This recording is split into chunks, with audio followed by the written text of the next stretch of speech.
જૂનાગઢમાં લગ્ન સમયે જ વાડીની બાજુમાં સિંહની લટાર નજરે પડી છે। એક તરફ હસ્તમેળાપ અને બીજી તરફ સિંહની લટાર જોવા મળી। લગ્ન મંડપની બાજુમાં જ 3 સિંહનો વિડીયો વાયરલ થયો છે। આ દ્રશ્યો જે આપ જોઈ રહ્યા છો, જ્યાં સિંહની લટાર નજરે પડી રહી છે, ત્યાં નજીકમાં જ લગ્ન થઈ રહ્યા છે। લગ્નનો હસ્તમેળાપ ચાલી રહ્યો છે અને ત્યાં બીજી તરફ સિંહ દ્રશ્યમાન થાય છે।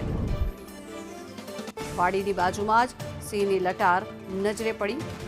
જંગલનો રાજા સિંહ જાણે લગ્ન મંડપની આસપાસ આવ્યો હોય તે પ્રકારના આ દ્રશ્યો સર્જાયા છે। જૂનાગઢમાં એક તરફ લગ્ન ચાલી રહ્યા છે, લગ્નના હસ્તમેળાપની વિધિ કરવામાં આવી રહી છે, ત્યાં બીજી તરફ લગ્નની વાડીની બાજુમાં જ સિંહનો પરિવાર નજરે પડી રહ્યો છે। 3 જેટલા સિંહની લટાર નજરે પડી રહી છે।